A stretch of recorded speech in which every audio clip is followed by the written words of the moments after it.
antroposofia em Porto Alegre. E desde essa época trabalhamos com antroposofia e a nossa proposta é tornar possível as pessoas trabalharem como uma atividade que, além de ser ecologicamente correta, permite faz com que elas possam realizar as sagradas virtudes que trouxeram dos mundos divinos antes do nascimento, para que elas possam existir, para que possa existir uma comunidade de trabalho capaz de ir transformando as substâncias resultantes das tragédias e crimes ecológicos em algo capaz de ser novamente reintegrado na Terra, que representa o próprio corpo do Cristo. Muito utópico, mas talvez. E então, será muito difícil seguir em frente na era pós-pandemia, tanto nos moldes convencionais quanto naqueles vinculados com essa vida mais elevada. Esse ciclo de 7 palestras, de 2 horas cada, tenta mostrar uma maneira de lidar com as substâncias capaz de transformá-las em um sacramento para o ser humano, para a terra e para a natureza, sem negar nem omitir a ciência acadêmica, mas utilizando todos esses conhecimentos científicos para o aprimoramento desse trabalho. Mas como integrar as pessoas nesse âmbito que está sendo realizado? Quem apoia? Estamos também tentando dar um próximo passo no sentido da emancipação dos moldes socioeconômicos convencionais, sem que isso acarrete uma falência ou outras possibilidades de prosseguir, e que seja capaz de integrar as pessoas numa comunidade de trabalho ligada à elaboração dos medicamentos como sacramento, com especial ênfase aos remédios novos que surgem a partir da pesquisa espiritual antroposófica. Mas essa realização capaz de integrar as pessoas não depende de mim, nem de nós, nem do Sirimim, e nem de um plano bem determinado, estabelecido, engessado, mas da constelação das pessoas interessadas e do trabalho conjunto a ser realizado. Então, é essa a nossa proposta, que algo novo possa nascer e dando total liberdade de algo poder ou não acontecer, e acontecer com alguns, outros não, e assim deixar em aberto um espaço disponível para alguma realização.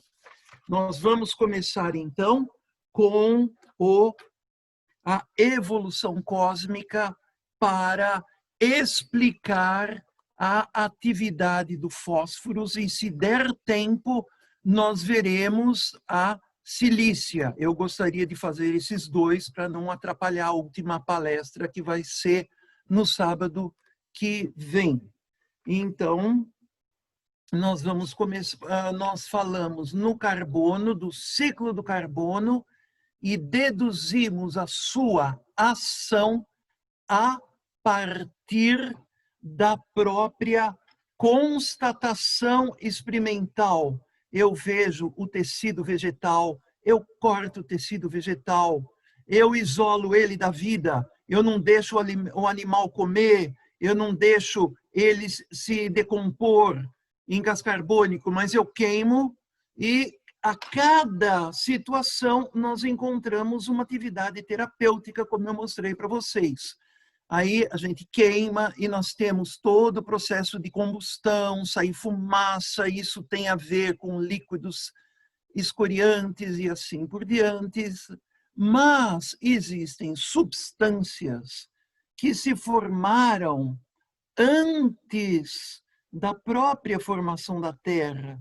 Então, eu preciso entender esse ciclo, não mais observando como ele foi criado, mas procurando, em primeiro lugar, as descrições clarividentes sobre a época e como isso foi formado por pessoas que percebem, que entendem isso. E, por outro lado, realizar uma hipótese de trabalho para que isto que está sendo descrito na clarividência, através da pesquisa espiritual, para que isso que está sendo descrito dessa maneira, possa ter a sua realidade vista na própria substância e também na sua ação toxicológica terapêutica. Vamos começar falando da evolução cósmica, para poder entender em que parte da evolução cósmica entra a realidade fósforos, cujo nome significa eu carrego a luz. Fósfos, em grego, luz. Forem, carregar. E em latim, fósfos é lute. E forem, do carregar, é fério. Então, Lutifério é o próprio Lúcifer. E muitos transtornos e muitas situações ocorreram com essa entrada da luz dentro dos seres espirituais, da natureza e do ser humano, produzindo uma vida interior. Mas, para isso, nós precisamos localizar isso através da evolução. Vou explicar agora. Eu gostaria que vocês não ficassem aflitos se não der tempo para falar da Cilícia. A Cilícia é bem curta, gostaria de falar, mas eu não vou comprometer a aula e sair correndo, mas deixar tudo estabelecido. Se der, tudo bem, se não der, na próxima vez a gente faz ou pega 5, 10 minutos e aí consegue realizar. Evolução, cosmogênese acadêmica, baseada no calor, Big Bang, singularidade como massa do universo. Tudo começou com o Big Bang, e todo mundo fala sobre isso exaustivamente. Esse Big Bang representa justamente aquela situação descrita na teoria da relatividade, na cosmogênese oficial, que é um ponto sem dimensão. Um elétron seria assim um universo perto daquele ponto, não existe dimensão. E ele tem em si toda a materialidade do universo. Então, aquilo que se fala do antigo Saturno é explicada de uma maneira totalmente materializada, e se usa o termo antroposófico de arimânica para explicar essa origem do universo. Então, essa substância agora que traz um calor adimensional, nessa teoria, ela está ligada à matéria e faz com que nessa matéria exista o componente de predominância, tudo em função da matéria. E essa situação de campo material intenso, um enorme campo material numa singularidade, num ponto, então produz, segundo essa teoria, as dimensões. E agora, essa luz passa, essa explosão passa a se expandir. E à medida que ela vai se expandindo, então toda essa energia deveria se emancipar dessa estrutura. Então, saem os fótons dessa estrutura e ela é tão pesada, porque ela tem toda a massa material do universo, que ela atrai a luz. E a luz fica presa por atração gravitacional dessa estrutura. Temos, assim, nesse segundo degrau da evolução, uma luz interiorizada que está impossibilitada de se expressar. Ela contém em si apenas a sua possibilidade futura de brilhar. É como se fosse a ideia luz antes da luz existir.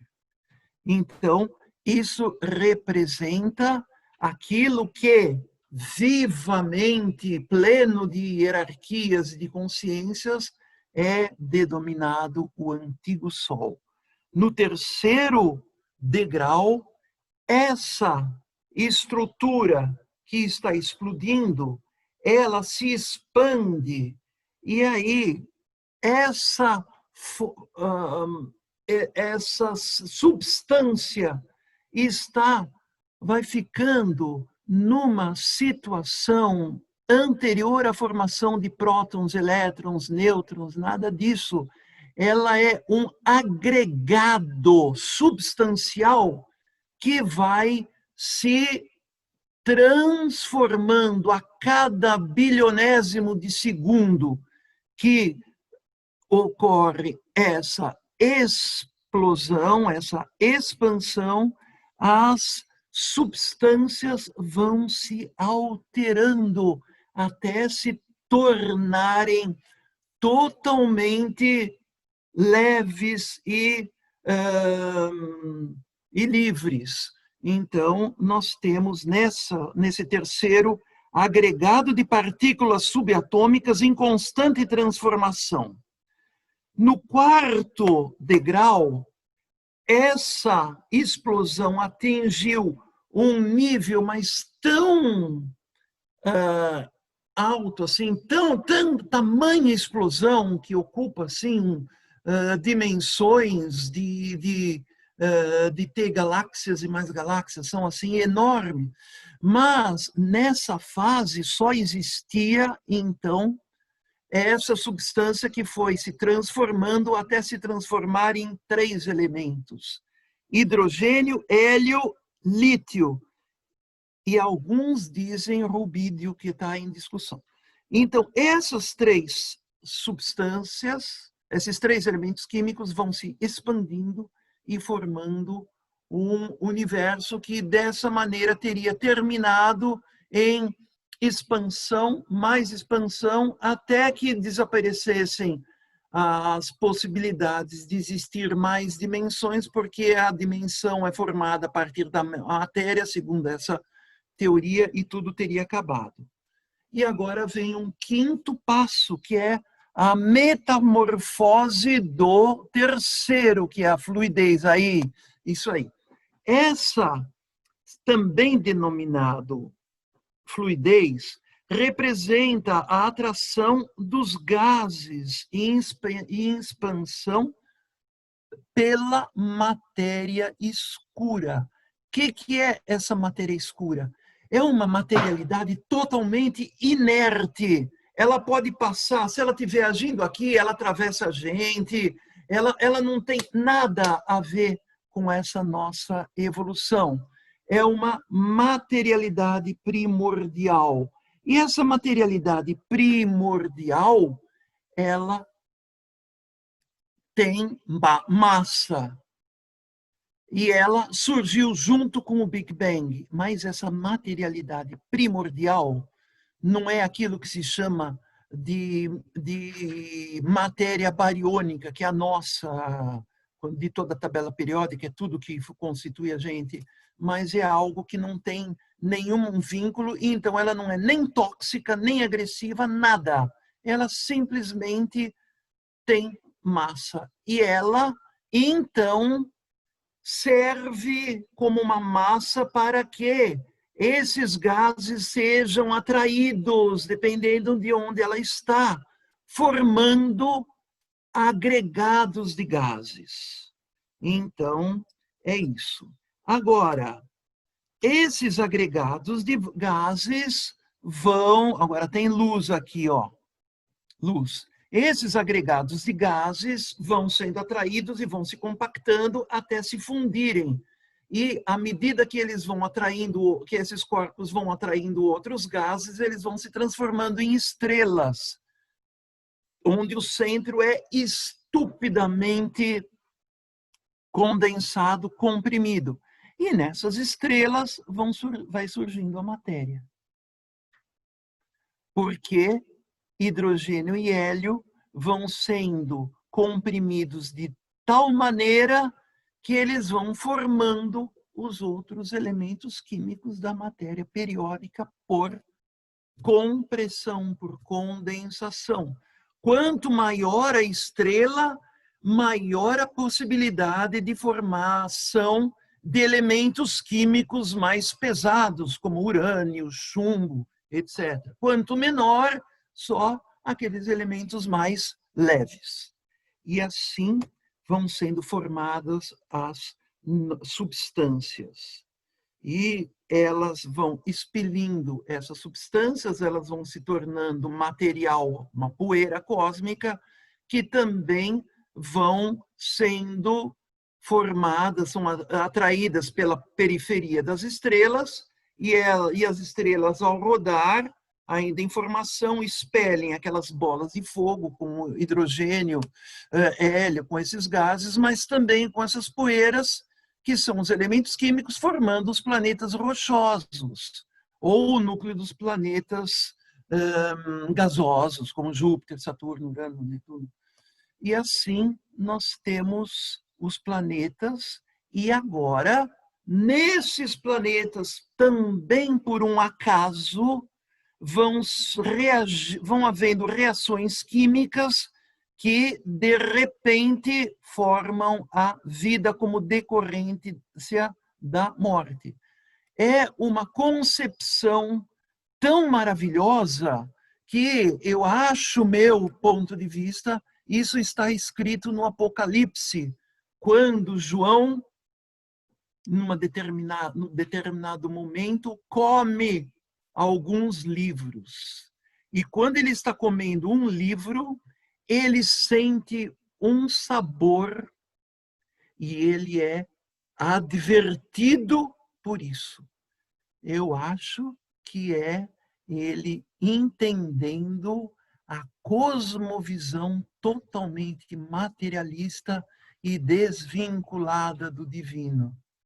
Então, é essa a concepção que é muito bonita. Agora, eu não vou criticar Einstein. Einstein viveu numa época que o espiritual, o divino espiritual ainda era inacessível. E ele tinha, então, que obter a partir da matéria o conhecimento da cosmogênese.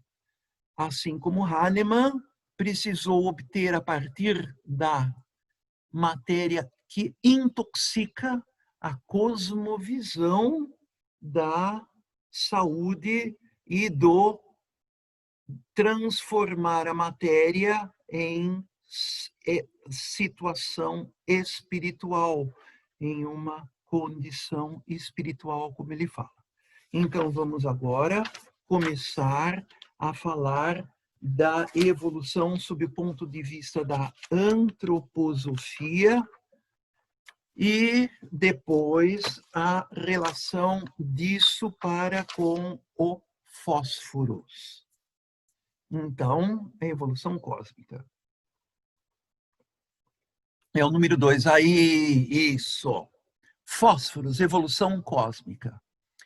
Quem assistiu a aula do Dr. Grines, da Argentina, médico antroposófico, que organizou um congresso maravilhoso, fazem 2 anos, ele deu uma aula aqui no...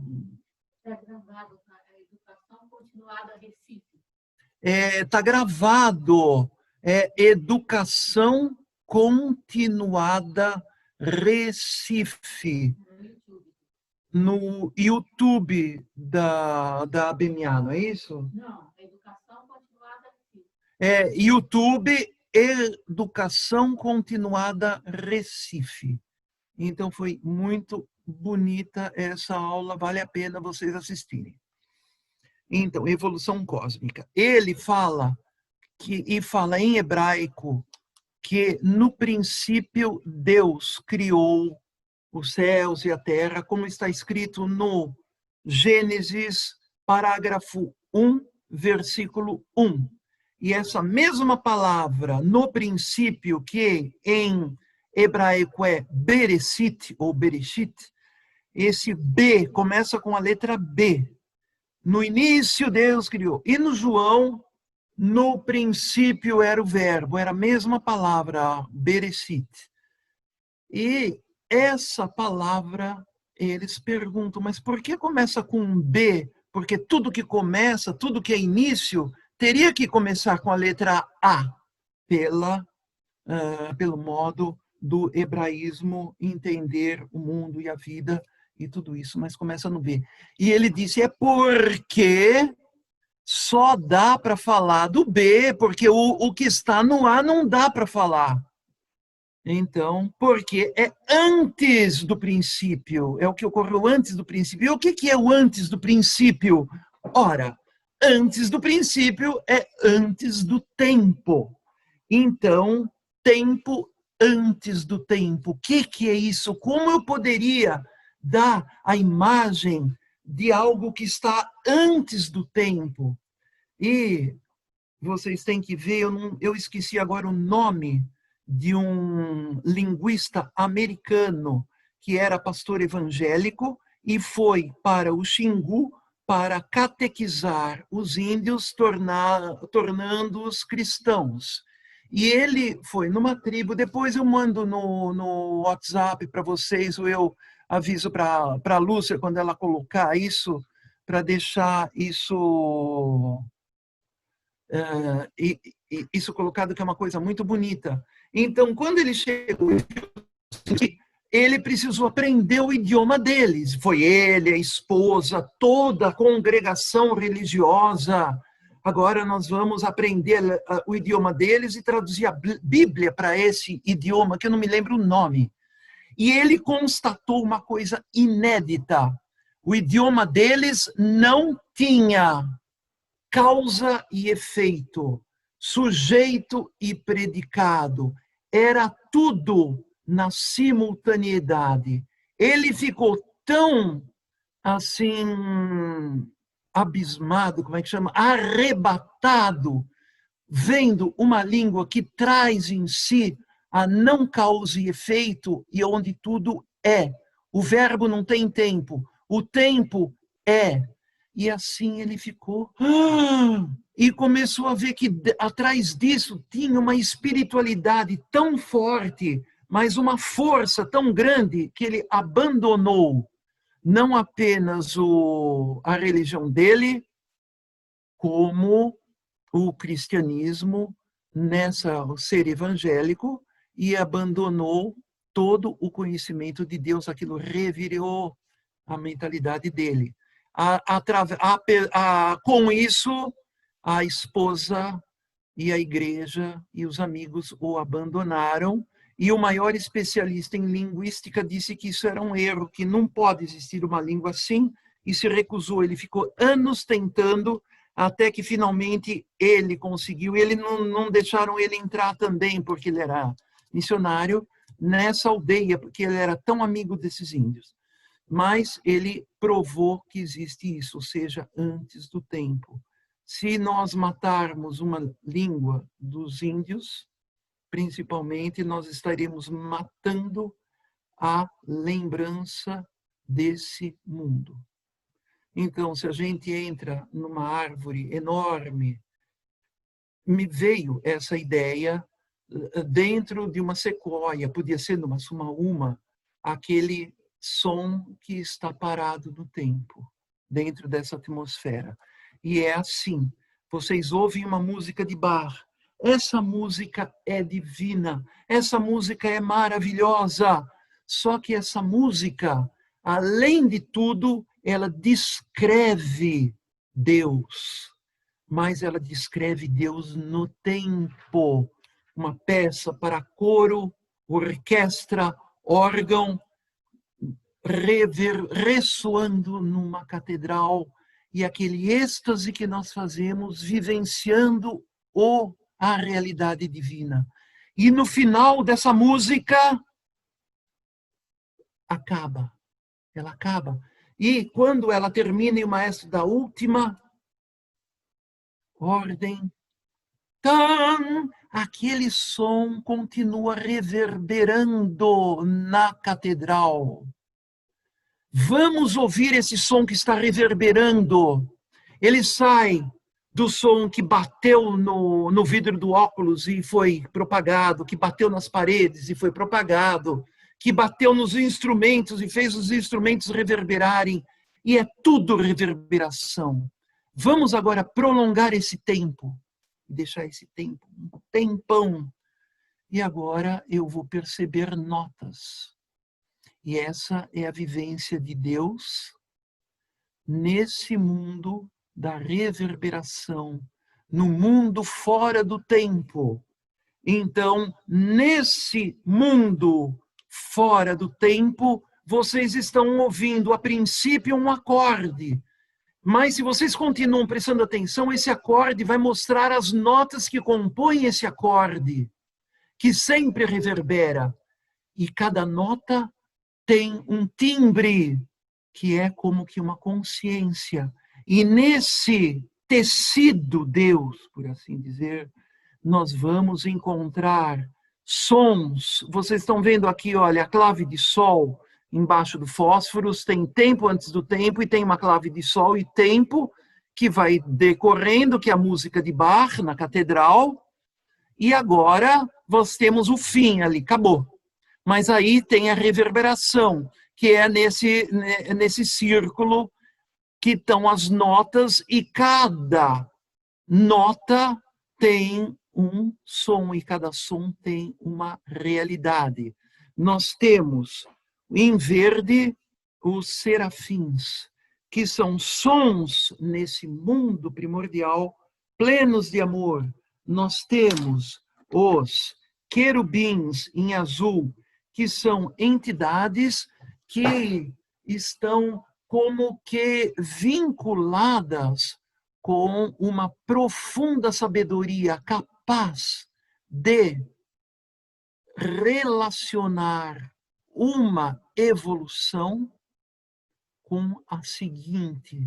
Evoluções que nem na antroposofia de Saturno até a último, sétimo, chamado Vulcano, porque era um suposto planeta que depois eles viram que não tinha, mas entre essas duas partes, então essa é uma evolução, depois virá uma outra evolução, e eles são aqueles seres com plena sabedoria, capaz de ir conciliando todos os desvios dessas evoluções em uma superação. E os tronos, como sons dos instrumentos metálicos que querem fazer, que querem transformar essa criação em algo outro, porque essa criação ainda tinha uma característica que é de tudo estar dentro de tudo. Nada que foi falado é falado, porque o que era é e será, e continua sendo. E assim nós temos como a imagem de uma pedra preciosa, aonde cada consciência representa um elemento químico que está lá dentro. E agora, todos esses elementos químicos podem um ouvir o outro, um se relacionar com o outro, nessa posição de pedra preciosa. Mas eles queriam mudar isso, fazer com que isso se transformasse, se dissolvesse e se tornasse algo que nem eles têm, assim, que eles vislumbravam assim de uma maneira tão interessante, tão maravilhosa, que eles então se colocaram no altar do templo como um incenso, se queimando e emanando essa sua calorosidade para se tornar uma realidade criadora de mundos e vidas. Então, nós podemos passar então, cada uma delas tem uma característica. A primeira são os serafins, que nesse ambiente onde os sons reverberam na simultaneidade, podemos distinguir sons que tecem uma atmosfera de amor. São os serafins, e todo esse universo onde o tempo é simultâneo é tecido pelo ambiente de amor. E nesse ambiente onde os sons... Agora o próximo.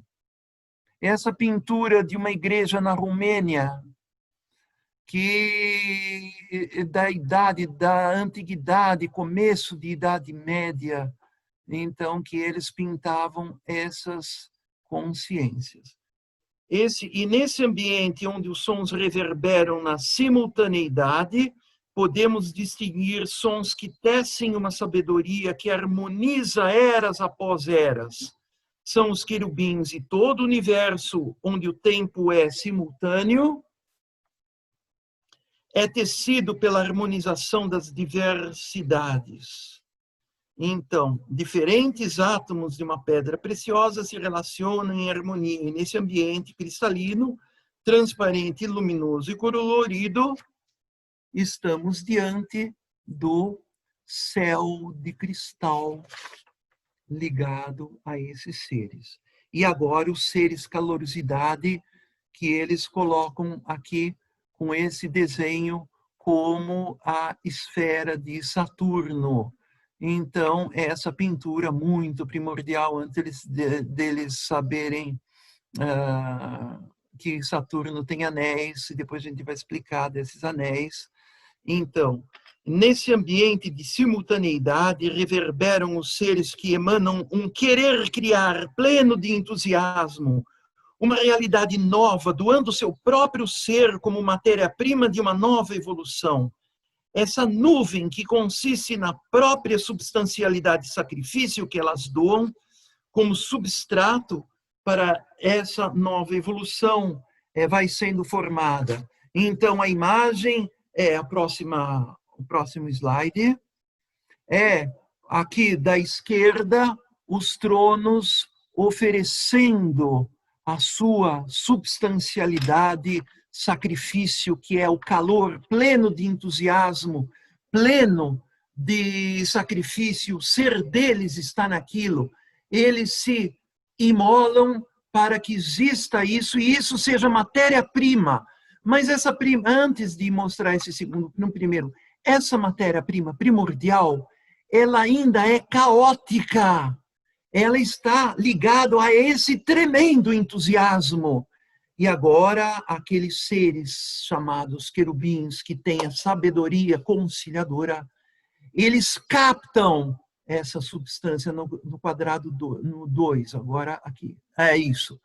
Eles captam isso e acolhem essa calorosidade e reverberam isso com o sagrado ser deles e transmitem isso para a criação. E nós temos, então, agora algo totalmente novo na evolução, que é o tempo, porque isso partiu agora como algo novo. Então, nós vamos entrar na evolução no tempo. Mas essa nuvem emanada no altar do templo, que traz o aroma do incenso do sacrifício, pleno de entusiasmo e vontade, ainda não tem capacidade de se tornar uma substância criadora de mundos e seres. Apenas esse entusiasmo ainda não consegue executar essa realização. Os querubins acolhem esse sacrifício e o transformam em seu íntimo, convertendo esse sacrifício em substância criadora de mundos e vidas. E a próxima. E esse quadro mostra, do Dante Alighieri, mostra agora essa substância primordial divina sendo emanada pelos seres espirituais numa situação, na outra situação, na outra, na outra, e assim sucessivamente. E aqui está o Dante Alighieri e a Beatriz olhando tudo isso. Então, essa criação agora, eu falo criação, aqui é antes do tempo e está começando o tempo, então criação e evolução estão ligadas, elas ainda não se separaram. O que se cria evolui, o que se evolui se cria. Então, nós temos como que um sacrifício dos tronos aqui em cima, e agora ele vai passando essa substancialidade, som, como se fosse um som, para esses seres, e eles agora são como que sinos de um metal, de chumbo. Então, eles reverberam aquele toque que eles receberam e eles transmitem isso para os outros seres espirituais, que acolhem e simultaneamente reverberam. E assim, essas entidades vão tecendo o universo nos sucessivos períodos evolutivos. Mas surge uma dificuldade.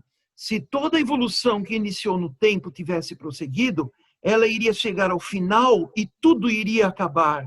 Foi necessário preservar a era anterior, a simultaneidade, de maneira que ela possa conviver com o universo temporal. Vocês entenderam? Se tudo isso tivesse transcorrido, toda essa substancialidade, tudo teria começado, teria começo, meio e fim. Ponto final, tudo teria acabado. Então, mais um trabalho para os querubins. Próximo. Isso. Alguns querubins em ato, vocês estão vendo aqui na esquerda o sacrifício dos tronos sendo aceito pelos querubins e sendo emanado para fora. Tá, ficou muito claro esse azulzinho, mas vocês estão vendo que tem deixa eu, aqui, ó, um azulzinho aqui, que é aquilo que eu já falei. Mas agora alguns querubins, então, eles se fecharam aqui, ó, eles se isolaram. E, com isso, eles se excluíram da evolução e eles não aceitaram o sacrifício dos tronos. Eles se excluindo da evolução, eles puderam manter a simultaneidade, aquele estágio de pedra preciosa de céu cristalino. E uma simultaneidade dentro do tempo se torna eternidade. Eternidade é a simultaneidade no transcorrer temporal.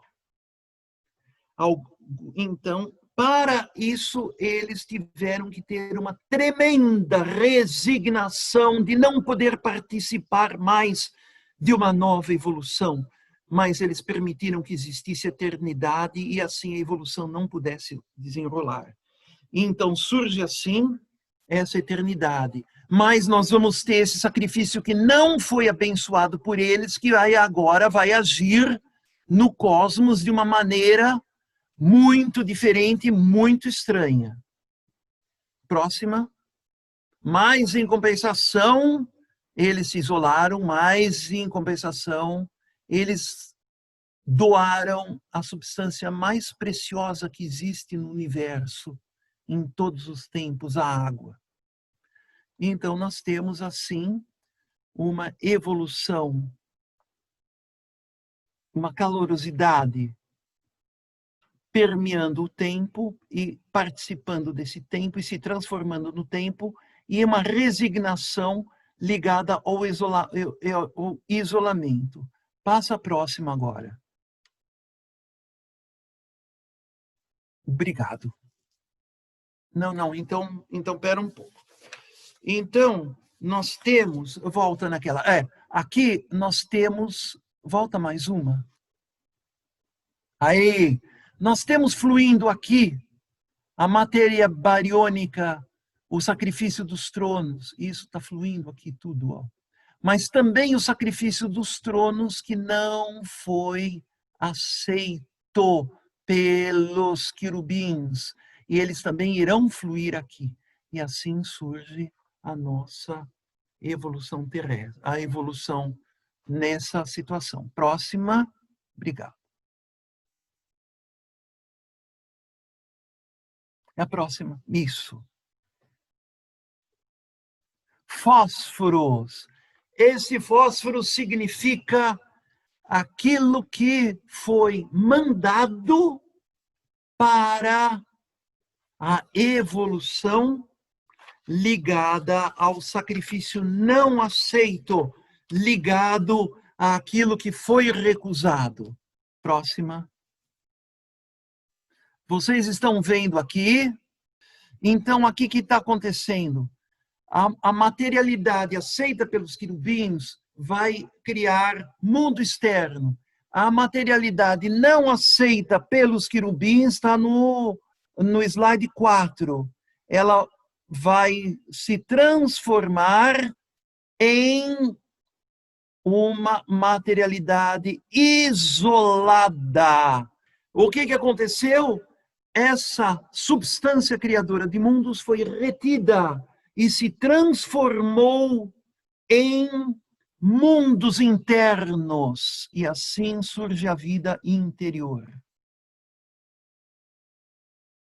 Bom, então, os processos do fósforo foi o isolamento, aonde essa substancialidade que não tinha sido como que permeado os querubins e se transformado em matéria-prima, se isolaram e se transformaram numa situação de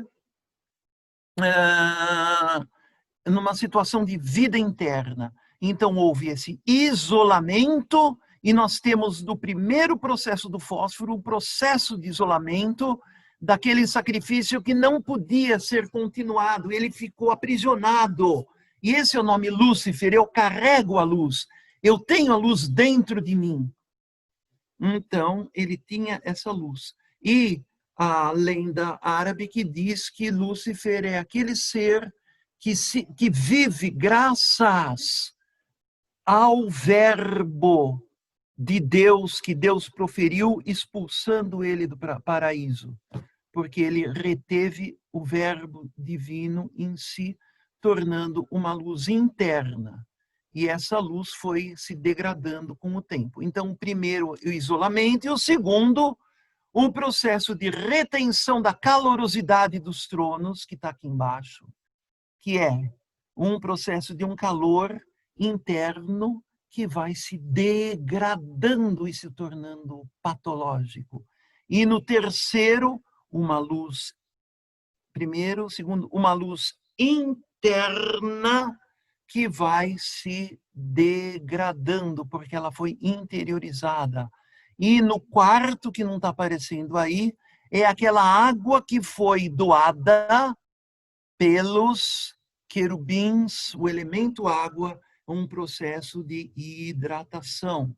Descobrimos no fósforo toda essa epopeia criadora de calor, luz, fluidez e vida, como calor retido e degradado, como luz retida e degradada, como água retida e degradada, e como isolamento. E nós vamos começar agora com o processo de isolamento. É o processo de interiorização de fatores externos. E nas cosmogênese, que está aqui o desenho, os tronos oferecem o sacrifício, esse sacrifício não foi aceito e foi retido por seres espirituais. E eles se fecharam, a continuação da setinha agora. Aí, eles se fecharam. Esse é o fósforos. Então, processo de luz, de calor interno, de isolamento, de retenção de tudo aquilo que é imponderável e que ficou retido. Então, agora, o fósforo vai ter essa característica de processos que ocorrem externamente na natureza e ele capta aquilo como uma luz interna, como um vagalume verde, como um vagalume. O vagalume é um inseto que tem uma luz própria. E o grupo dos besouros produzem um processo de luz interna, que é um processo que promove a degradação renal dos processos de configuração e eliminação. Então, eles têm um processo de luz interna. Pega um fósforo com uma luva de amianto e escreve num quadro negro e ele vai emitir uma luz azulada. É mais fácil você pegar o fósforo dentro da água, ferver essa água e deixar sair o vapor. O vapor ele fica totalmente brilhante. Agora, é difícil da gente fazer essas experiências, porque para trazer um quilo de fósforos, para importar isso, é obrigado a importar um container inteiro e passar no navio e vir como um container por um preço assim absurdamente enorme. A única solução é você sintetizar isso no laboratório e tem lá os seus perigos, tá certo? Então, a gente mostra as fotos que fica mais fácil do que fazer isso. Tá? Então, luz interna. Pressão interna.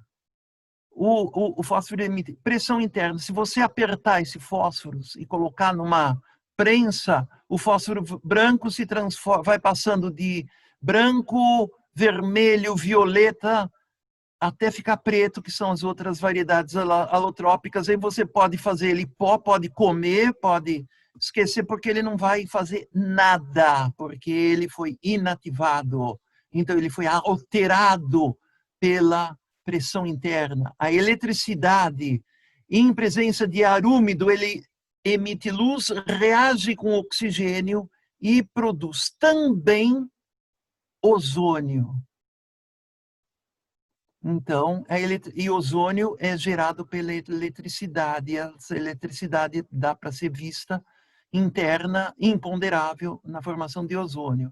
E o calor interno, numa combustão no ar livre, ele se consome no calor. Fósforos, luz interna. Ação. Ele produz eletricidade interna, eu estou lendo, porque está pequeno aí, eletricidade interna. A pessoa se sente muito mal quando o ambiente está carregado eletricamente, quando tem relâmpagos, ansiedade durante a tempestade, calor interno, sensação de queimadura, congestões crônicas. Eu estou falando do processo de interiorização de fatores externos. Então, interioriza calor, então a pessoa sente aquela queimadura interna, congestões, luz interna, que causa, como eu falei na outra aula, configuração, luz, rim, configuração, estruturação e eliminação, é isso? Então, necroses ósseas e tuberculose que vai causando buracos. Então, visão de manchas escuras no olho. Agora, como reação a esse processo de interiorização de fatores externos, nós temos a hipersensibilidade a fatores externos. Um é o processo de interiorização de fator, e outro é se alguma coisa vem de fora, eu reajo como fósforos, que é ação externa de calor, luz ou frio altera a configuração do fósforos. Então, vocês estão vendo aí, como eu já tinha falado, quando vocês têm aqui embaixo, tem 6 hipersensibilidade, Depois, de baixo, tem a linha escrito fósforo no item 6. Hipersensibilidade, na linha de baixo, fósforo. Na linha de baixo, ação externa, calor, é o que eu acabei de falar, nessas duas últimas linhas. E depois vem calor, aqui, fósforo branco. Debaixo do fósforo, está escrito fósforo branco. Para o lado do calor, se você aquecer o fósforo branco fora do oxigênio para ele não explodir, você transforma ele em fósforo cada vez mais compacto. É o contrário, você aquece ele faz o efeito de reação contra. Ele transforma em fósforo vermelho, você pode pôr na boca até, não recomendo, mas não vai te intoxicar. Fósforo violeta é outra variedade alotrópica, até se transformar em fósforo preto. Mas, por outro lado, o fósforo branco que está no centro, pelo frio, ele se transforma em fósforo branco pastoso, fósforo branco duro, fósforo branco denso e fósforo branco tão compacto que ele explode. Imagine jogar fósforo branco no gelo seco, no nitrogênio líquido, você tem uma tremenda de uma explosão. Ação disso. Fatores externos. Sexo não domina impressões externas. Barulho, hipersensibilidade a ruídos. Odor, desfalecimento. Crepúsculo, irritação. Calor, ao dormir não suporta estar coberto. Então, são esses os dois processos de isolamento. Agora, nós vamos falar no próximo slide os processos de luz interna.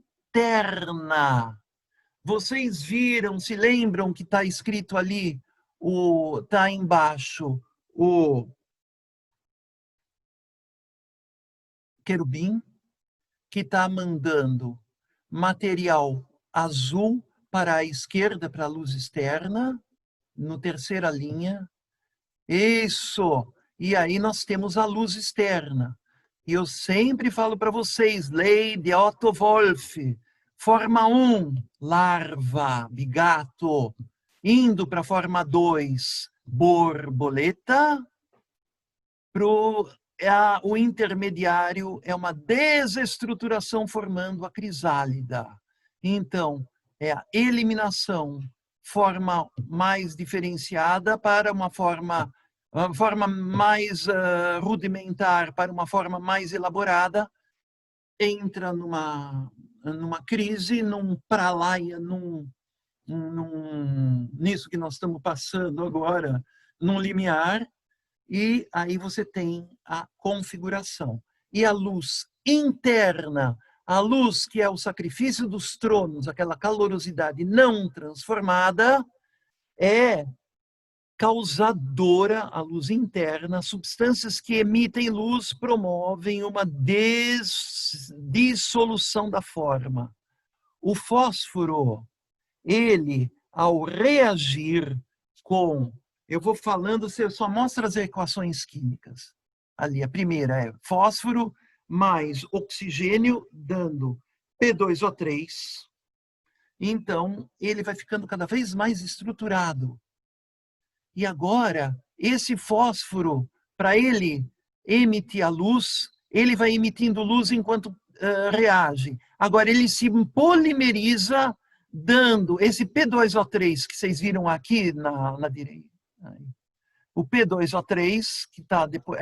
olha a estrutura dele, como é que é. Agora, ele se liga com outro P2, ele se torna linear depois, e ele se liga com outro P2O3 à esquerda, total esquerda, no início da reação.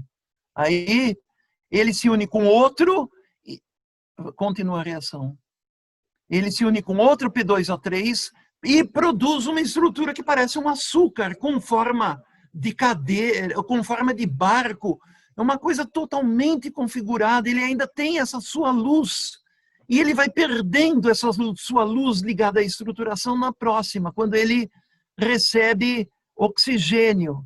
Mais oxigênio ainda, e ele vai se transformando e se oxidando e se transformando em P2O4, P2O4, P2O5, P2O6 e desculpe, P4O6, P4O7, P4O8, P4O9, P4O10. E aí ele está cheio de oxigênio. E agora, quando vem a água, ele se desfaz todo e perde toda a sua forma e se transforma em ácido fosfórico, tendo perdido a luz interna e tendo se hidratado, porque a água é o meio que você conserva o fósforo. Ou seja, ele foi reabilitado. Então, essa luz interna que tinha o fósforos, ela vai sendo curada quando ele se torna ácido fosfórico através de entrar na superfície entrar no terrestre, no oxigênio e no aquoso. Mas, quando essa luz interna permanece no paciente, ela vai provocar, então, dissolução da forma, como vocês estão vendo, essa estrutura geométrica lá em cima, na luz interna, dissolvendo a sua forma. Então, dissolução de forma, que está na luz interna, primeira, segunda, terceira, quarta, quinta linha, lá em cima, bem em cima, não, lá, aí, nesse quartzo que tem aí. Não, mais para cima, mais para cima. Aí, então vocês estão vendo a luz interna, dissolução da forma. E aí que ele vai agir, luz interna, dissolução da forma. Hemorragias. Saliva com sangue, expectoração sanguínea, sangue na urina ou hematúria microscópica, sangramento no nariz, epistaxis durante as fezes, ou substituindo a menstruação. Após ter assoado o nariz, tem aqueles manchinhas, linhazinhas, filamentos sanguíneos no lenço, hemoptises repetitivas, hemorragias frequentes e tudo aquilo que vocês podem entender de hemorragia frequente e abundante, quando podendo surgir em toda a mucosa de todos os orifícios. Essas hemorragias cessam, mas aparecem novamente, coagulação lenta e difícil, hemofilia e desmaios também, que é o sair da terra. Então, dispersão da consciência, tendência a vertigens. E delírio.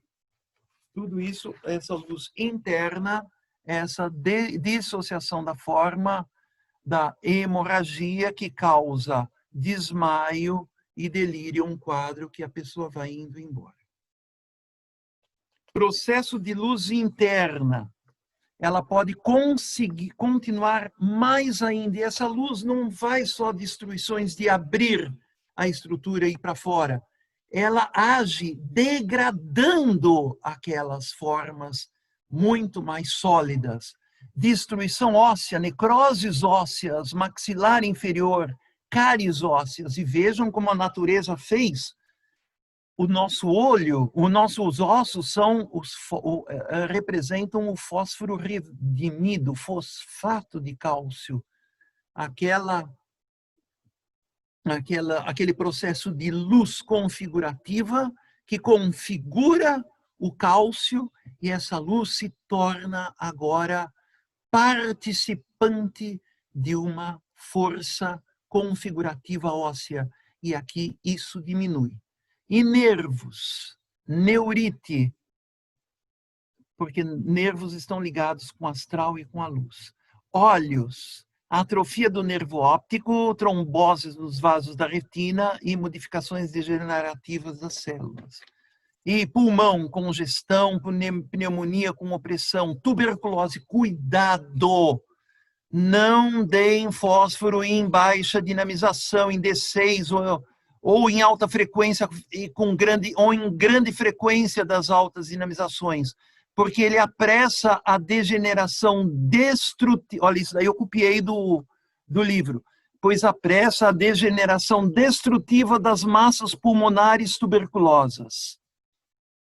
Então, aí vocês têm que dar um fósforo de outro jeito. Na pneumonia não tem problema. E no coração ele produz uma dilatação cardíaca mais do lado direito. Próximo. Processo de rigidez da forma. O fósforo destruiu a forma. E agora, como reação do organismo, o organismo produz uma rigidez da forma para conter essa atividade dissolvente tão intensa. Agora eu vou mostrar como é que é no fósforo, esse processo de rigidez da forma. Você pode colocar aí, olha, essa tabelinha, é isso daí, fósforo. Se você pega e faz pressão, então, desde o vácuo até altas pressões, o fósforo a vácuo, o fósforo branco, ele fica de forma cristalina, parecido com um diamante. Depois você diminui, você aumenta a pressão, então, fósforo branco com cristais grandes. Depois aumenta a pressão, olha, coloca nitrogênio lá dentro, ou hélio, um gás inerte, para não dar uma caca naquilo, dar uma explosão. Fósforo branco, que vai ficando amarelo, à extrema esquerda. Depois ele fica fósforo vermelho. Até uns meses atrás você podia comprar uma tonelada de fósforo vermelho. E daí você podia sintetizar o fósforo branco facilmente, mas agora foi proibido terminantemente. E ele vai se tornando cada vez mais compacto até se transformar em fósforo violeta e, finalmente, fósforo preto, que ainda tem um pouquinho de fósforo violeta ali, tá certo? Esses vermelho, violeta e preto, eu acho que preto, acho que até pode vender, né? Isso, como é que você vai, para conseguir transformar no outro é dose. Mas, então, essas são as variedades alotrópicas. Cada forma, cada cor tem uma configuração química diferente. É como que uma característica de estrutura, de cristalização diferente. Pronto, vamos voltar. Então, um processo de rigidez de forma, então, resumindo muito isso, pressão no estômago, fígado sensível à pressão, tosse com constricção, acesso de tosse, o paciente tem necessidade de pressionar o peito com as mãos, ossos superficiais são sensíveis à pressão, afonia com constricção da laringe, cefaleia com sensação de peso, e ele descreve todo um quadro de cefaleia que vocês vão ler, tá certo? Que eu não preciso ler agora, que vai ficar à disposição de vocês. Vamos passar para o processo de calor interno. Agora nós chegamos no calor. Então nós saímos da luz e entramos naquele acolhimento do calor dos tronos que foi para fazer mundos e seres, e ele foi retido por esse processo luciférico, e o fósforo tem esse calor interno em si. Se vocês pegarem o fósforo branco dissolvido em tetracloreto de carbono e molhar isso, nós fizemos na aula de química na faculdade naquele tempo, que não tinha lá, a segurança não era tão perfeita quanto atualmente, né, Marilda? Hã? Zero de segurança. Então, eles embeberam o papel de filtro nisso. A gente tinha que embeber e colocar num pregador em cima de um varalzinho e esperar ele pegar fogo, e daí pouco. E um rapaz um pouco desastrado, ele pegou aquele fósforo branco que estava sendo dissolvido e deixou cair no chão, e aí começou um tremendo incêndio no laboratório. Aí eu saí, voei, eu nem sei se precisava, porque o pessoal estava querendo pisar com um sapato no fósforo, e não pode, porque ele vai reagir com o sapato e vai pôr fogo no seu pé. Então eu peguei um extintor de incêndio, foi uma lambuzeira naquele laboratório, mas eu disse para o professor, quem é que fez essa melequeira aí e tal? Eu disse, fui eu, porque eu não queria que tivesse esse incêndio. Ah, tá bom, dessa vez passa. Então, foi assim. A ação Processo de combustão não dominada. Vanier se refere ao paciente de fósforos como uma pessoa que queima por dentro, apontando o processo semelhante ao que ocorre com esse elemento. A menor atividade age com o contato do ar sobre o fósforo. As trocas ou oxidações não podem ser dominadas ou diminuídas, consumindo profundamente o paciente e levando-o à destruição. Vanier menciona a susceptibilidade do paciente de fósforos em transformar o menor acidente em um enorme braseiro. Tudo é violento, brusco e de uma excepcional gravidade. O autor compara o paciente de fósforos como uma construção destruída pelo fogo. A ação desorganizadora do fósforos não se faz somente nos órgãos que ele congestiona, mas sobretudo no sangue e no sistema nervoso, cujas alterações profundas se traduzem por hemorragias e paralisias. A destruição é rápida, o emagrecimento é notável e, junto com a fraqueza irritável, ocasiona uma verdadeira prostração. O sono é ruim e o sonolento, e esse processo consome o paciente. Então, eu li tudo, eu não preciso ler embaixo o que está escrito, que é o resumo disso. O próximo slide é a relação do fósforos, do processo de combustão e de calor do fósforos para com o eu, porque o eu, o cerne da nossa personalidade, ele vive no calor. E, durante a vigília, o nosso eu está no núcleo. Então, a nossa periferia está fria e, assim, nós estamos com o nosso eu e o nosso astral vinculado totalmente com o nosso etérico físico, numa situação de união. Mas, quando nós dormimos, sai essa ligação astral-eu, o astral sai do núcleo e vai para a periferia, então a nossa periferia fica quente e por isso quando nós vamos começar a pegar no sono, a gente sente frio e puxa o cobertor para cima. E quando a gente foi dormir, a gente estava quente e não percebeu, esqueceu. Então, o calor que vai para fora é o afastamento da consciência e o sono. E aí, então, se afasta. E o fósforo é essa substância que está ligada ao calor interior e ao eu. E assim, esse eu ligado, eu físico-etérico, ligado ao eu e astral, ele se prende na vigília e se afasta no sono. E as perturbações de sono do fósforo são essas que a pessoa está em extremo estado de vigília, com o eu a todo vapor, fazendo tudo, mas ele não consegue se libertar disso. Então, esse ritmo de sono e vigília fica alterado. Então, o fósforo 30, na D30, ele ajuda a pessoa a se libertar do físico etérico para que o astral eu vá para a periferia, para os mundos divinos. E fósforos na D6 faz com que ele fique na vigília. Então, toma fósforos D30 antes de dormir e D6 ao acordar, ou toma café ao acordar, que também você vai ter essa chegada do eu. Então, é um processo de insônia. Insônia para conciliar e conservar o sono.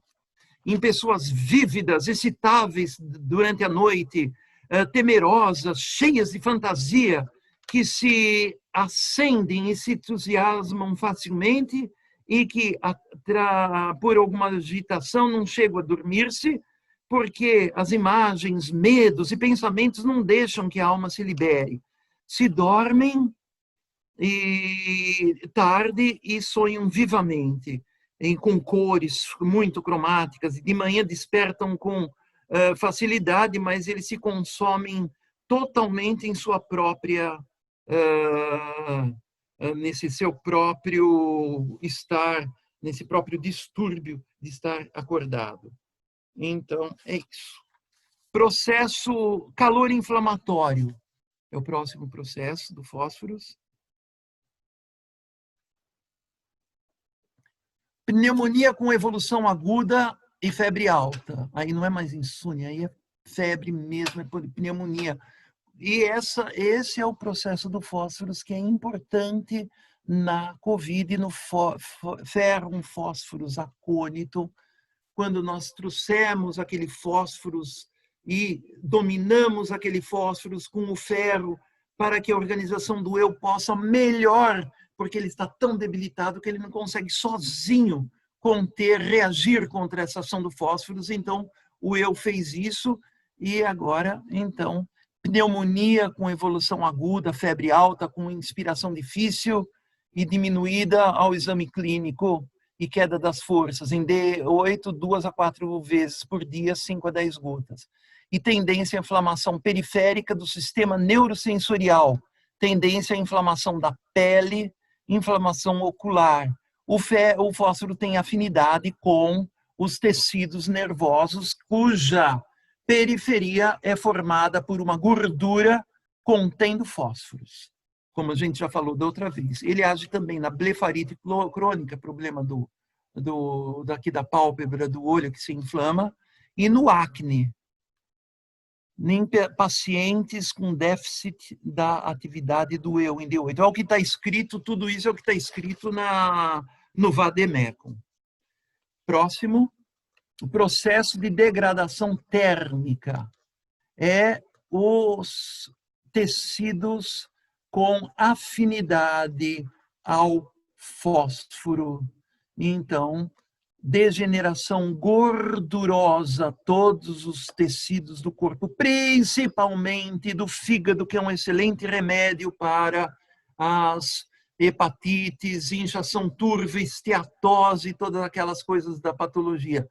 E alterações hematológicas e degeneração gordurosa dos vasos sanguíneos e fígado com eu já falei isso. E agora o próximo processo é o da água, o processo de hidratação, que aqui em cima está toda a química da água, olha, da hidratação do fósforo, que eu sempre mostro para vocês, está ali mostrando ele se transformando em ácido fosfórico. Então, o fósforo que era mantido inerte, que é mantido inerte dentro da água, ele agora reage com a água e ele se liga com a água numa situação purificada ali embaixo da sua setinha, bem embaixo. Está aquele monte de águas em vermelho entrando nos sais, nas formações estruturadas do fósforo que se oxigenou, dando lá no final um H3PO4 bem pequenininho. A ação do fósforo. Então, o fósforo, ao emitir luz em presença do ar úmido, produz compostos ávidos por água, tal. E o processo semelhante, e ao emitir luz, ele capta a água.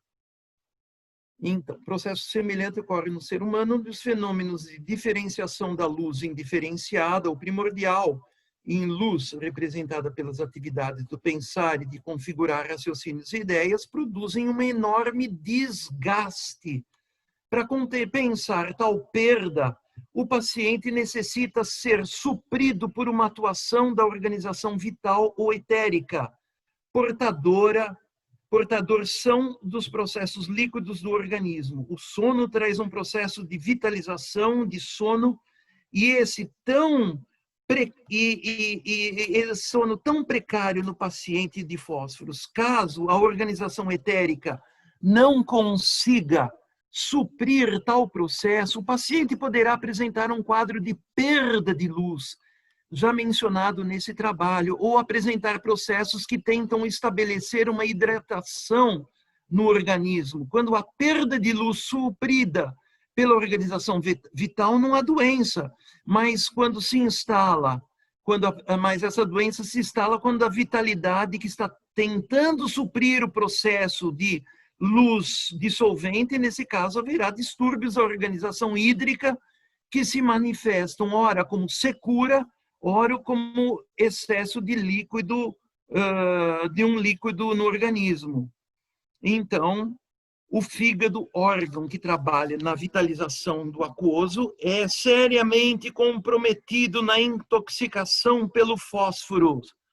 Congestão, inchaço, dor, degeneração gordurosa, sensibilidade ao toque na região hepática e icterícia são sintomas de intoxicação pelo fósforo. Além disso, encontramos os seguintes sintomas, típicos do processo de hidratação: saliva, cialorreia, principalmente noturna, vômitos frequentes após ter bebido, diarreia crônica aquosa, urina, eliminação involuntária e perdas espermáticas involuntárias. E o processo de secura, como o que ocorre é olhos, ambliopia ou astenopia devido à perda de líquidos fisiológicos. Sistema digestivo, língua seca, faringe seca, intestinos, fezes secas, sede intensa. E sistema respiratório, laringe seca, pulmão em tosse seca, sistemas circulatórios, sintomas cardíacos com sede. E agora nós terminamos todos esses processos e eu vou falar do tipo fósforos. O que vocês viram é um emaranhado de processos, mas agora vocês estudando isso que foi escrito pelo fósforos, vocês vão poder concatenar esse universo de transtornos numa ordem muito mais elaborada. Então, vejam vocês como é que é o tipo. A Maria de Lourdes falava do tipo fósforo, dando exemplo dos dois fradinhos, o fradinho magro e o fradinho gordo, que tinha no desenho do Enfio, no jornal O Pasquim, que era editado na era neolítica. Então, nós temos o paciente de fósforos. Ele chega atrasado na aula, meio sonolento, está meio dormindo e tal. Ele demora para acordar. Aí, quando ele acorda, ele tem umas ideias assim fosfóricas. Então, ele tem uns planejamentos, mas muitas vezes esses planos dele são um pouco luciféricos, um pouco fora da realização prática. Então, ele tem tudo isso.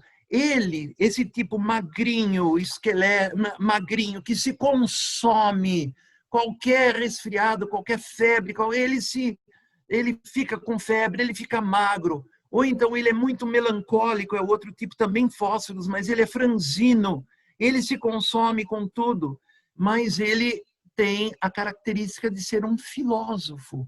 Então, os filósofos, os santos filósofos que viviam no mundo espiritual e tinham aquela relação com o divino, eles eram bem magrinhos, e do tipo magrinho ecológico, como falam em Curitiba, como chamam o bicho grilo daqui de magrinho ecológico.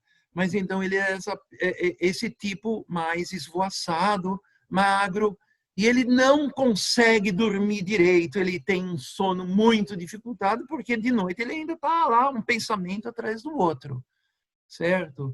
E vocês têm agora o tipo calcária carbônica, é o frade, mais gordinho, com músculos, mais forte, gosta de comer bem, e ele é o responsável pelo almoxarifado do convento, pela biblioteca, deixando os livrinhos em ordem, coisa que o fósforo nunca vai fazer, e colocando o alicerce das coisas. Eu tinha um professor de farmacognosia, o tio Fernando, e ele, Flávio, você é guetianista. e ele era bem tipo calcária carbônica, bem tipo organizado. Você é goetheanista, eu sou kantianista, e eu acho que a natureza não dá saltos e você precisa, então, se conter e ficar colocado na situação de criar coisas na matéria e se casar e ter uma família, ter muitos filhos e ter um emprego sólido e assim por diante, que era a posição disso, mas isso eu realizei, mas de uma maneira um pouco diferente, porque tinha mais um tipo mais esvoaçado. Agora, nem tanto quanto era na época da faculdade. Esse é o tipo fósseis. Vamos continuar. Nós estamos agora diante de duas situações. Uma é a materialidade bariônica,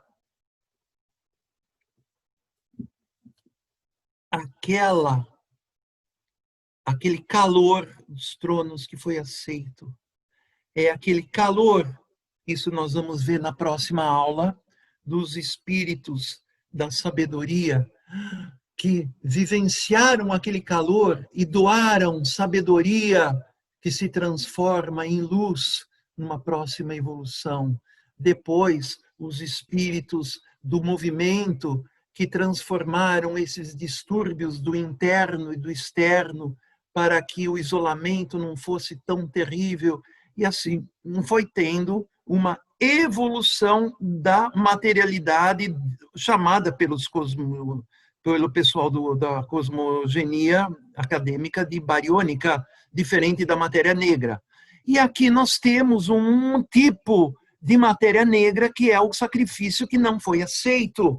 E esse sacrifício que não foi aceito foi acolhido no cerne desses seres espirituais, e eles, por que eles não puderam mais mandar adiante, sair daquele carrilhão da música plasmadora de mundos, que um recebe a calorosidade e reverbera na evolução do antigo Saturno como sininhos constituídos por chumbo e reverbera o som do chumbo. Depois, aquele som é acolhido abaixo pelos seres que são compostos de estanho no antigo Sol, como vocês viram naquela imagem bonita do Gustavo Doré, que colocava aqueles círculos celestiais dos seres da criação dos tempos e do mundo, tudo muito bonito. Então, assim vai acontecendo. Mas essa matéria que foi recusada, ela agora constituiu graves problemas. Seres que ficaram, que recusaram, que assumiram esse calor, essa calorosidade, e que não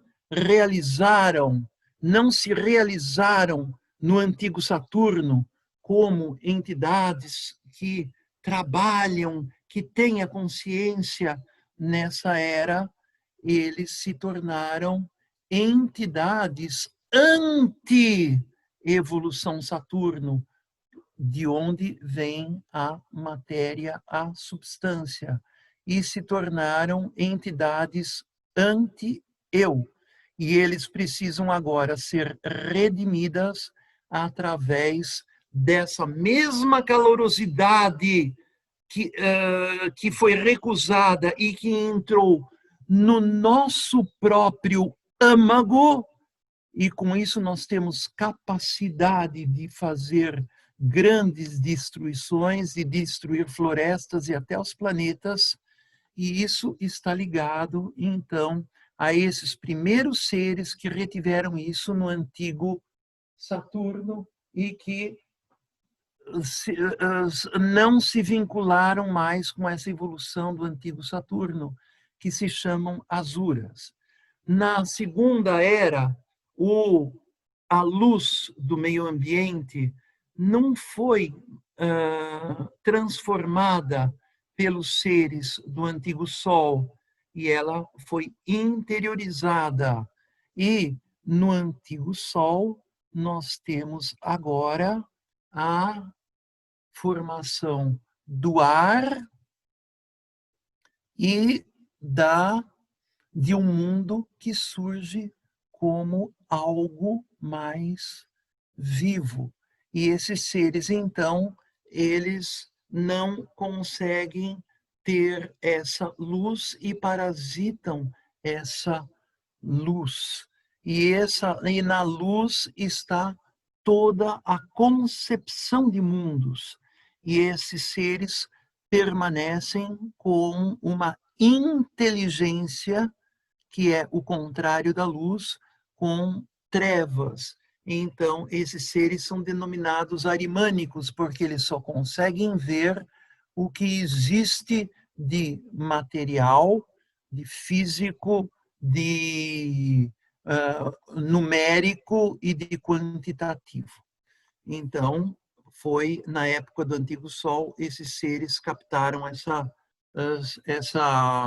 substancialidade que foi a que deu origem ao Antigo Sol. E na antiga Lua, a substancialidade que deu origem a essa antiga Lua, que está ligada com a fluidez e a mobilidade. Então, antigo Sol, calorosidade, e uma reação contra isso, que é uma frieza e a destruição do físico e do eu, das azuras.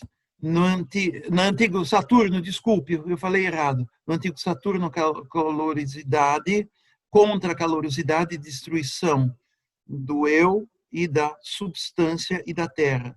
No antigo Sol, contra a sabedoria, contra a concepção viva da natureza, concebendo uma situação como o Steiner, como o Einstein, como foi colocado em relação ao Einstein.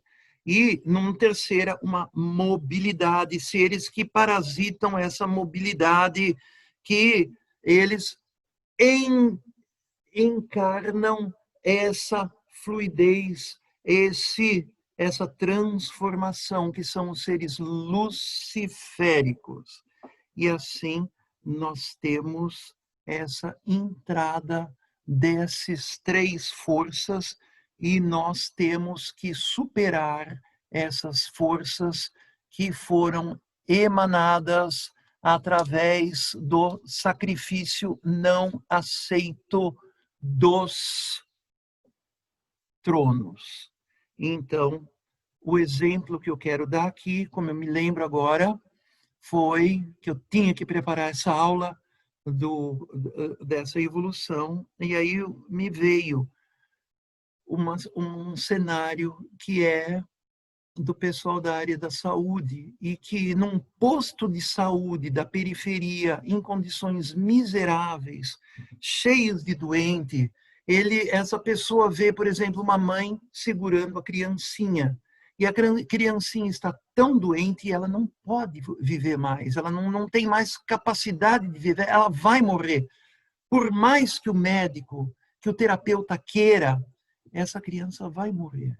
Então, se a gente observar o que está se passando, não apenas no médico, mas muito mais na mãe, eu doaria todo o meu ser, desde que eu nasci até agora, eu colocaria tudo na salvação dessa criança, mesmo que eu desapareça e nunca tenha existido.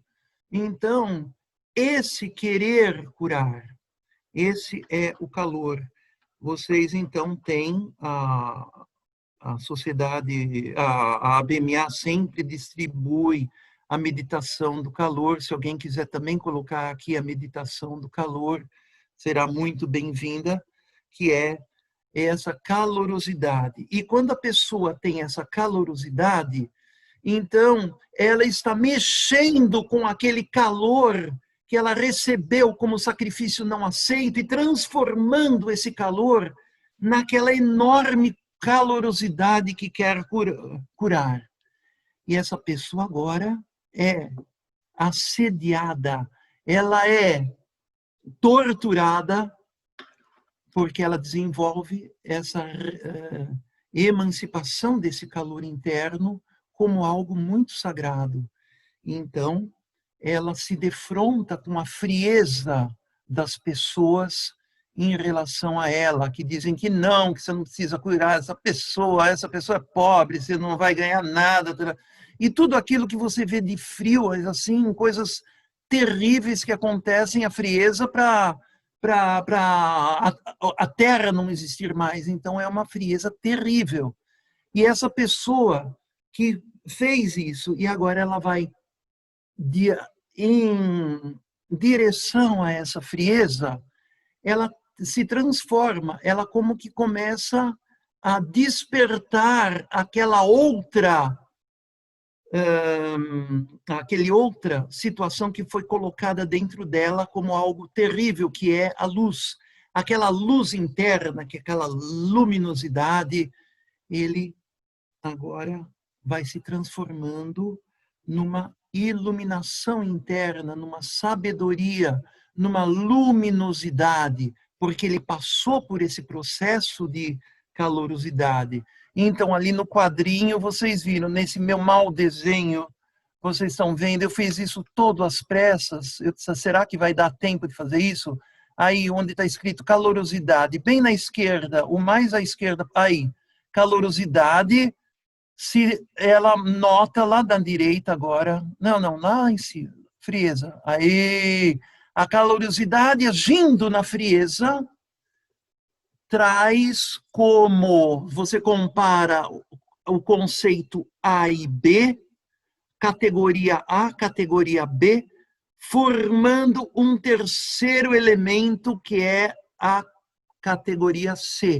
Um exemplo, Saturno é o Cronos, que está na calorosidade aqui, aquele ser da calorosidade, ele é o fogo, e ele queima Cton, que está lá no frio, ali na frieza. Ele vai queimando aquilo, e resulta da luz, a sabedoria que está ali embaixo, lá embaixo. A se confronta com B, resultando, tem a setinha, C, que é Zeus. E assim nós temos uma maneira de entender toda essa parte de processos usando a dialética de Hegel, que coloca conceito A com conceito B para um terceiro elemento. Da dialética de Hegel surge a antroposofia, por um lado, mais vivo, e, por outro lado, como é que ele chama ainda? Não, quem fez isso? O marxismo, o Marx, que usava uma abordagem também de Hegel, que pode servir para você coordenar pensamentos e fazer um nascer do outro. Isso é alguma coisa tão interessante. Uma vez eu peguei uma carona na cidade universitária com um italiano, e eu perguntei, onde você vai? Eu vou na Química, lá no Conjunto das Químicas. Eu passo por lá que eu estou indo na filosofia, sou professor de filosofia, e o que o senhor faz? Eu sou especialista em Hegel. Nossa, mas ele falava com aquilo, o que vive em mim é aquele entusiasmo por Hegel. E quando eu fui embora, ele para o carro e grita para mim, ele era tudo em italiano, porque ele era um professor italiano. Filho, uma vida, é uma vida. Então, não é que a antroposofia seja comunista ou o comunismo seja antroposófico ou tem alguma ligação.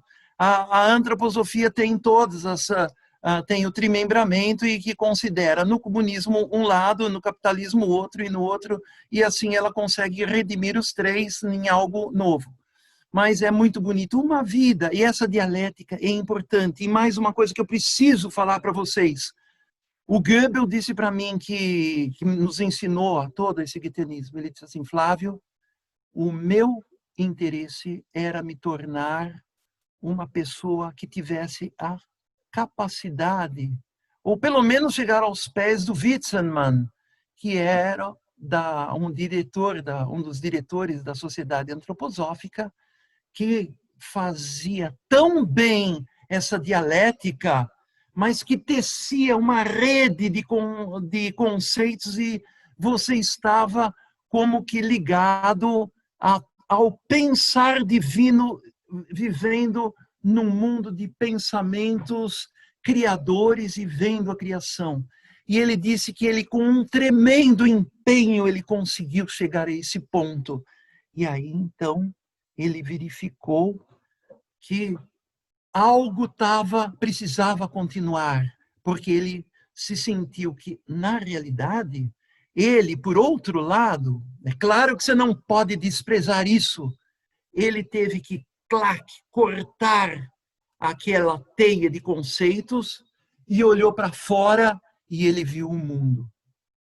Então, essa é outra experiência de não ficar atido fanaticamente nessa rede, mas transformar essa rede e deixar alguma coisa, porque senão você fica que nem aquele pessoal da Libelu, que tem e traça aquele materialismo histórico, que trata com a dialética, né? Então, sabedoria como uma iluminação interna, que vê agora e tudo, ele se defronta com as trevas da ignorância, escuridão social, nada é claro, você fala com uma pessoa, ele fala isso, mas depois ele muda para outra, ele fica naquela... Então, nessa situação de trevas.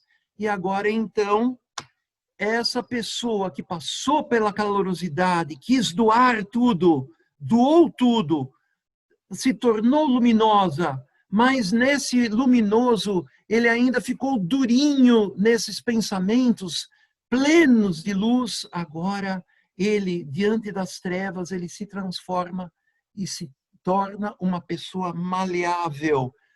E agora ele adquire aquela possibilidade de transformação interna, de conciliar várias pessoas. E isso é uma coisa que nos falta muito. Como é que eu posso conciliar uma pessoa num trabalho com a outra pessoa? É bastante difícil, tá certo? É muito mais fácil você formar uma instituição, fundar essa instituição, que está num nível mais baixo, do que você integrar as pessoas lá dentro. E diante dessa mobilidade, então a pessoa agora chega a um limiar e vai começando a entrar na iniciação. E através desse ponto, tem aqui a cruzinha ali embaixo, dentro do limiar. Então, agora, ela vivencia, como nós agora, a morte de tanta gente, procurando por uma ressurreição dessa situação através de novos remédios, certo? E assim vai surgindo uma possibilidade de uma nova mobilidade ligada ao desenvolvimento de um astral superior, uma nova sabedoria relacionado a um etérico superior, a formação, a transformando o seu etérico num etérico superior denominado Budi, e a seu corpo físico num corpo físico superior denominado Atma. Essa evolução da materialidade recusada, realizada no nosso íntimo, pode ajudar a libertar e purificar, transformar e transubstanciar aquela materialidade que foi lançada aos infernos e que anseia por uma libertação. Toda a bioquímica do fósforo nos revela a superação da luz e do calor do fósforo. Por exemplo, ATP, aquele fósforo que incendeia tudo, o ATP contido, e libera um pouquinho da energia daquele fósforo para o ADP, que contido vai para o AMP. Toda a bioquímica está ligada a tudo isso. Mas essa evolução da materialidade recusada, que ocorre a partir da calorosidade, da iluminação, do querer do querer contornar as situações para ver como eu posso da melhor maneira fazer algo nessa situação com toda catastrófica de guerra, de epidemia. Então, isso vai nos trazendo a esse limiar, e esse limiar vai nos possibilitando a levar tudo isso adiante. Então, eu pensei, eu nunca tinha feito uma aula do Fósforos desse jeito, porque eu precisei estudar uma semana esse Fósforos, eu já tinha escrito um trabalho, eu encontrei um monte de pontos de discordância, tentei corrigi-los todos aqui agora, e com isso a aula que eu tinha tensionado, que já estava no caderninho de preparo para as aulas de minerais, quando eles faziam aula de minerais e tudo isso, então estava lá, mas eu resolvi fazer diferente e pensando com todo carinho de agora, na penúltima aula, de perguntar de saber como poderia algo, isso tudo que nós estamos fazendo, ter as pessoas terem participação com tudo isso.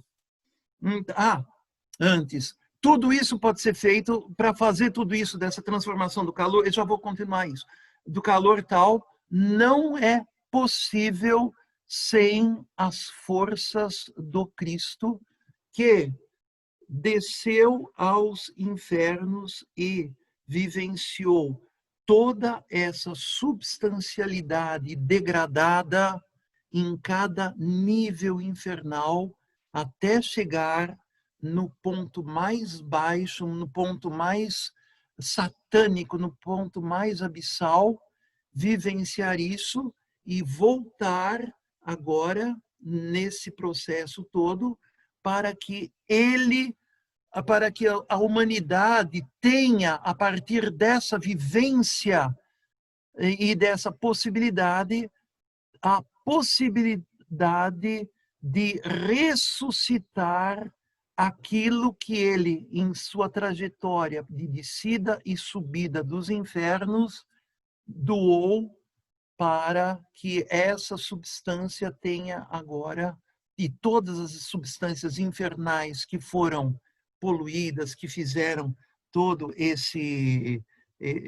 isso, agora elas possam ser ressuscitadas através de um trabalho conjunto que eu tenho assim muito interesse de poder realizar com vocês quando as situações que ainda vai demorar, espero que não demore mais que um ano, de saúde, com as situações de saúde de pós-epidemia, possamos começar algo novo, trabalhando a lama de Brumadinho, o piche, a chuva com alcatrão que caiu do incêndio da Amazônia, e tentar também metalização, processos novos. Não, agora pode apagar os slides, terminaram os slides todos. Então, o que o Francisco falou aqui é que é Christus verus Luciferus. O Cristo é o Lúcifer em seu aspecto verdadeiro, na sua transformação verdadeira. Gente, eu fiquei muito contente, até aqui eu senti uma atmosfera bonita. Parece que, apesar de todas essas coisas arimânicas e de todas essas situações, deu para sentir um ambiente bonito, e agradeço muito aos ouvidos de todos vocês. Da Jovina. Jovina. Gostaria que você explicasse sobre o sentido "a vida não é dado", escrito no aula. Acho que não está escrito nos pontos do seu roteiro isso. Sim. Vai ser uma aula. Nós temos o sentido do calor, o sentido da luz, nós temos o sentido do calor, da luz, do sabor. Todos esses sentidos nós temos. Nós temos um sentido do pensar, mas nós não temos o sentido da vida. Ou seja, o sentido da vida Claro que nós podemos ter recebido isso de outras épocas, mas esse sentido da vida nós não temos porque nós precisamos desenvolver. E quem não tem o sentido da vida não fica atordoado quando vê destruição de floresta e faz, mas ele deveria agora desenvolver esse sentido, e esse sentido da vida é desenvolvido a partir da ligação com o Cristo. A Marilda tem umas meditações, no futuro ela vai poder colocar a poesia que tem todas as palavras dos sentidos, mas falta uma, que ele não coloca, porque ele deixa em aberto, que o Steiner deixa em aberto para que a pessoa desenvolva isso como vida.